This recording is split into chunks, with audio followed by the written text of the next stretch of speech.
Well, it's just probably short of the next move to implant a sensor within your skin, within your wrist. By the way, that's in the healthcare bill. Right. And the point of that is they can tell where you are at any time. They can link it to money so that if you get out of line, they shut off your sensor so that you can't spend money. So that's the long range plan, is to have some mechanism to absolutely control everything you do and know where you are at all times. And it was 2 weeks before Tom Brokaw, and I appreciate your call from the Philippines, Dan. Good to have you on board. God bless you. It was right before Tom Brokaw retired. Right before Tom Brokaw was Tom Brokaw. And I've got the tape around here somewhere, and they were talking about Fallujah, where they have these checkpoints all around it, and you're given your ID card, and if you're ever caught without the ID card, you're killed on the spot. And he said it straight-faced on NBC News, Tom Brokaw, he said, and if they're caught without their card, they are executed. And that's the system. That's right. Stay there. We'll do one more segment with our guests, take a few more calls. Stay with us.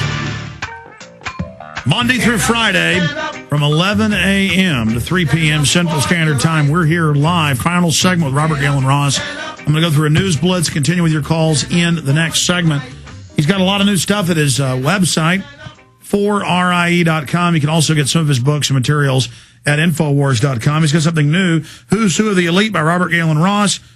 They don't dare let us tell the people. It's a computer program, and it's got the entire background on the elites, the Trilateral Commission, Bilderbergs, Skull and Bones, Council on Foreign Relations, 13,795 elite members in 58 nations.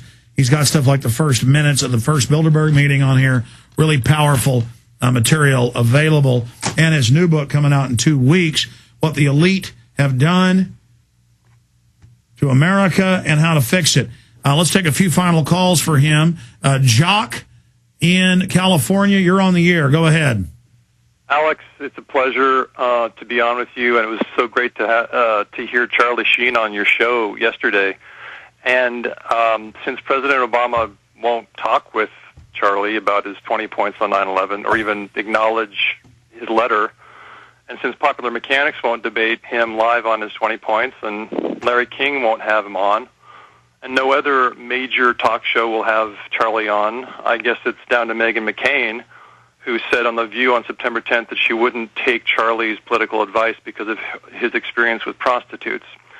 Meghan is ignoring Charlie's challenge to debate him as well as everybody else, but she has a blog called McCain Blogette, where anyone can comment, and I just wondered if it would be interesting if 1 million patriots wrote comments in them. Yeah, no, that's a good idea. People should go to Obama's press conferences. They should go to his press secretary's comments.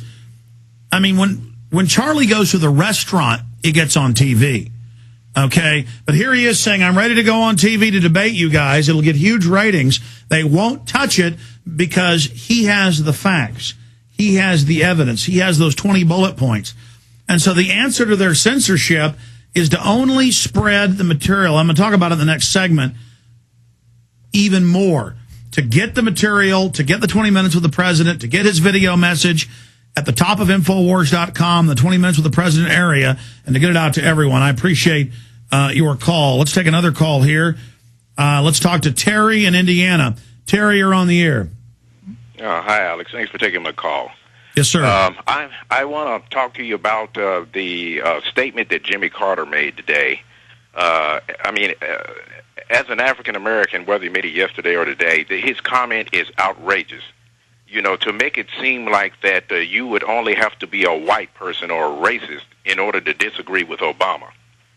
I see this. Yeah, exactly. He's using the race card, and I'll hold you over because I want to talk about this. I want to be able to say about it, Robert. But that's exactly what goes on here. Is they're saying to everybody, you're not allowed to be against anything Obama does, or you're a racist. They're playing a race card brutally and viciously and coldly, knowing that's not what it's about, and actually creating racial division. And it's doing that successfully. Stay there, Terry. I'm going to come back to you after the break, but I want to be able to say bye to Robert here at the end. Robert, your comment on this, is this a desperation move? They will try anything in order to reach their goal, but you can't really interpret what they're saying because they use a lot of disinformation, and so there's always a motive behind what they're doing, but it's not an apparent one. But the majority of white Americans voted for Obama. His approval rating has dropped by 30-something points because he lied about everything. But I saw a segment. Someone emailed me a long talk. It was on YouTube by this black preacher that he says, "Look out! Don't trust these guys. One of these days, the white guys are going to come up and they're going to riot." And this comes from a black preacher. So, well, look, they put Obama in there to make it about race. They put him in there to create division. If he was a black guy that was trying to end the Federal Reserve, they'd assassinate him. That's right. Just like if he was a white guy, they'd assassinate him. And that's the issue. So it's meant to be this big political football. And I agree with Terry. We're going to come back to you after the break. I just want to be able to say bye to you. Robert, great job on the new book. I've scanned over it. It's excellent. This is an advanced copy. The official cover is going to have a green cover. Right. And what the elite have done to America and how to fix it. You can get it at his website, 4rie.com. And in the last 30 seconds we've got left, is there a toll-free number folks can call or a number? It's 800-410-5571. One more time. 800-410-5571. Or for anybody that wants to interview you, they can also call that number. That's correct. We look forward to talking to you again soon. Another fellow Central Texan fighting the New World Order. And again, we're just all evil racists here. We don't want them putting sodium fluoride in the water, and that's because we're racist. It's